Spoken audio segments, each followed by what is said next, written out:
It's the best time of the year if you are a college basketball fan, because that's what we are. Wonderful time. Yeah. Oh, yeah, for us, we're diehard fans. We're so into this. Everybody take your pen out, take notes. We do so well every year because the NCAA tournament brackets are out. March Madness is just days away. Duke, Arizona, Michigan, and the defending champions, is that Florida?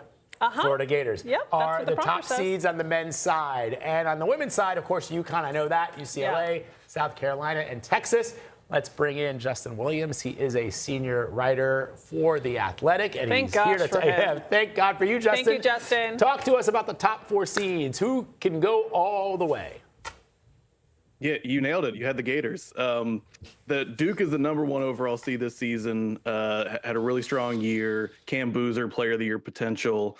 Arizona is another one. They're in the Big 12. You know, with Duke, they're a little bit banged up, whereas going into the tournament, Arizona feels like they got healthy at the right time at the end of the year. Had a really good season. Maybe the most battle-tested team in the tournament.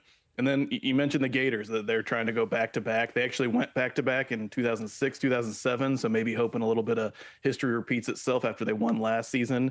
And then, you know, the other #1 seed is Michigan, which came out of the Big Ten. Really the class of the Big Ten all year. They did lose in the Big Ten tournament championship, but has been one of the strongest teams all season. Last year, we got all 4 #1 seeds to the Final Four. So it'll be interesting to see. That doesn't always happen. It'll be interesting to see if maybe we can get back-to-back years with all 4 #1 seeds going that far in the tournament. All right, so Justin, I love a good story. You know, I'm into March Madness for the stories and for the Cinderellas. Let's talk about Miami of Ohio. They were the only undefeated team in the country in the regular season, but they lost their first conference tournament game and barely made it into the tournament. So they're not a traditional basketball powerhouse. Did they deserve to make it in, and will they be Cinderella this year? Yeah, so Miami was one of the best stories of the season coming down the stretch. A lot of discourse and debate about whether they deserve to get in. You mentioned they went undefeated throughout the regular season. They did not play a very strong schedule. They're not a power conference team. And so there were some people arguing that their strength of schedule and some of their metrics weren't necessarily as good as some other teams that had more losses.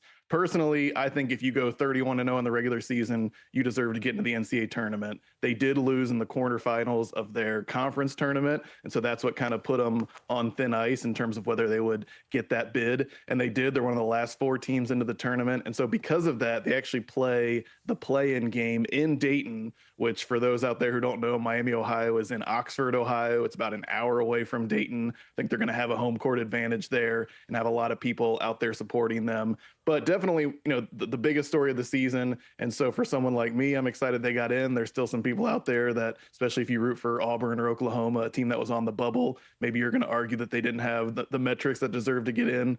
But I think 31-0, even with that loss in the conference tournament, that's worthy of a spot in the big dance. All right, let's quickly talk about the women, because UConn, the top overall seed. I actually watched the women's tournament. Do you because the women's game is so exciting to me. UConn is an amazing team. They're taking an undefeated record into the tournament. Who were their biggest challengers?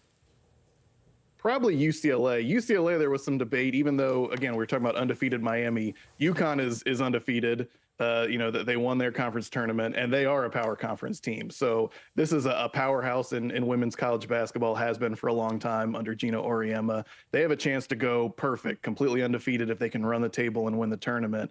But UCLA is really good. They had 1 loss all season. There was even some debate about whether they actually deserve the #1 overall seed in the bracket over UConn. So I think if you're looking and wondering, can anyone get them and spoil that dream season, to me, UCLA is the biggest contender for them. And Justin, we're almost out of time, but who are your top picks for the men and the women? So on your bracket? I'm going I'm going to go UCLA in the women's bracket, just because a perfect season's really tough for UConn to pull off. In the men's bracket, I think I'm going to go Arizona. Like I said, they got healthy at the right time. Duke's a little bit banged up. Some of these other teams have been banged up down the stretch. Arizona's really big and tough, battle-tested. I think they're going to maybe have a chance to go the distance. Okay, great. I'm going to do the same because I trust you. We use you as our bracket. And if we make money, we can, let's split the pot. Justin.